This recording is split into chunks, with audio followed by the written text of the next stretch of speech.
20s now, and I just Well, fused. what are you studying, Jeff? What am I studying right now? In school, yes. I mean, I'm studying law. Why are you studying law? You want to be a lawyer? Do I want to be a lawyer? Wait, you said you don't want to be a lawyer? No, I mean, I do want to be a lawyer. I mean, Why do you want to be a lawyer? because I have to do this. Do you really have to do this? I don't know. Like, I'm in like my 20s now, and I just figured that I'd kind of know a little bit better about like what I want to do and stuff. But it's just like a lot of my friends know like what they want to do, and You see, most of us, especially if you live in the United States, have to choose a career before we can legally buy a beer. We have to decide when we are 17 or 18 or 19 what we want to do for the rest of our lives. I grew up in an Indian joint family. Now, what this means is that we had 23 people living under one roof. I slept on a mattress lying on the floor next to my parents' bed, which is probably why I'm an only child. I was the kid with tape on my glasses because they would break all the time. That was what my teenage life was. But I realize now that every now and then, life will f you up to teach you a lesson. And there was a lesson that I was going to learn. Bill Gates had just completed a trip to India. So all over the news in Asia, it was about Bill Gates, the richest man in the world. And my granddad was fascinated by Bill Gates. I remember as he was driving, he turned to me and he said words that would change my life. He said, "Vishen, you must be rich like Bill Gates. You must learn computers." And so I started my career with the dream of becoming a computer engineer. I worked hard, I studied hard, I strove to get good grades. I was in denial though, because to be honest, I hated my classes. I would do just enough work so that I wouldn't get kicked out. I studied performing art. I got A's for performing art, but I never went down those paths because I would have disappointed my family. In my family, performing arts, photography, those are not real careers. Losers do that. In an Indian family, you're either an engineer, a doctor, a lawyer, or a family failure. One day, in my junior year, Microsoft came to campus. They set up the booth, and all of us got to apply for the coveted Microsoft internship. Only 1% of computer science graduates in America would get that job at Microsoft. And I got it. I had made it. My grandfather, who at this point was dead, I knew if he was looking down on me, he would be so freaking proud.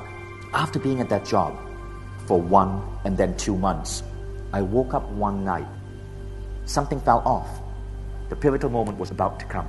A few days later, Bill Gates invited the entire batch of young Microsoft interns to his house. And we were in his front lawn, in his house, facing Lake Washington. The fellow interns who were part of our batch were there around Bill. He was shaking people's hands. He was telling them stories of the founding of Microsoft. But I couldn't go up to Bill. I couldn't shake his hand because in my mind, I knew that I was lying to myself and that I was lying to Bill. I shouldn't be there. I hated my job. I didn't want to be there. I was waking up day after day after day, and every time the alarm clock would ring, I would go and hit the snooze button, and then hit the snooze button again. And every day I spent in that office, I felt like my soul was being crushed. Often, our biggest lessons, Jeff, come from pain. They come from suffering. They come from moments where you feel that the world is unfair and the universe spits on you. You see, I didn't become an engineer for me.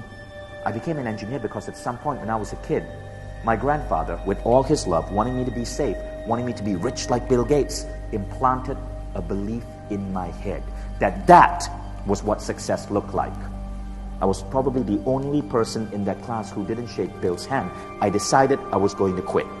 But then I decided, oh damn, if I quit, my parents are never going to forgive me. So I hatched a plan to get fired.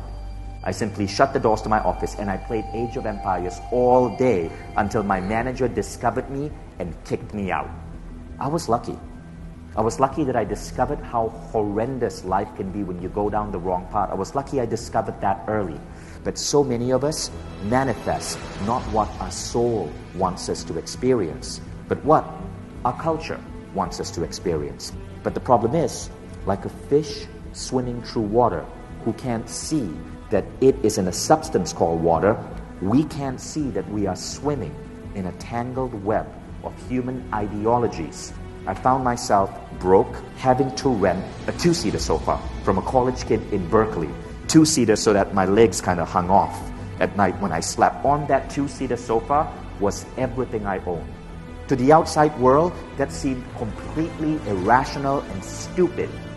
I didn't dare tell my parents. I was trying to pull myself out. You see, sometimes when we follow our heart, it's not going to be easy. And that second lesson is, what is more important than the outside voices is the voice within. And the voice within was telling me to press on. So, I started the company for $700. That's all it took.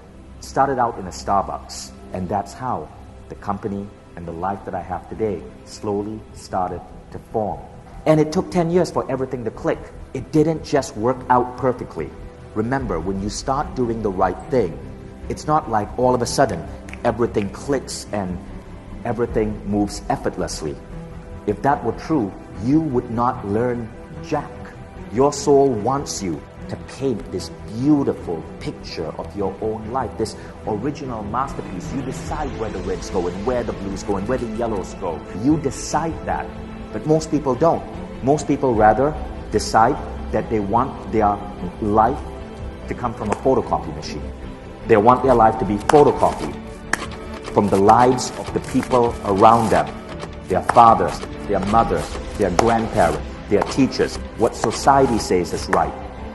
And yes, you will be safe as a photocopy, but you will always risk that chance that you will wake up one day at the age of 40 wondering, what the happened to my life? Why do I hit the snooze alarm over and over and over again? So remember the movie The Matrix, when Neo was given the choice between the blue pill or the red pill. The blue pill would make him continue living life as it is now. The red pill would make him wake up. There is a red pill in life. Now, you can take the blue pill, you can do life the way everyone else is doing. And I bet that over time, if you do it well, life will get better and better for you. Some of you might take the red pill. I did that.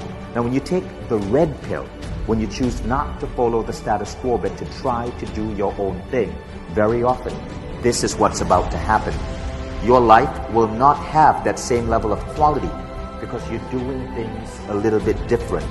But eventually, things will click and you will end up significantly better off than the people who might follow the pre-planned, photocopied life that everyone else follows. Now, this is your choice. You can choose to do the blue line or you can choose to do the red line. The only voice that you should really take seriously is that voice within. So, Jeff, come up here. Would you choose the blue pill? Jeff, the lawyer, and I'm sure there's good reason to be a lawyer.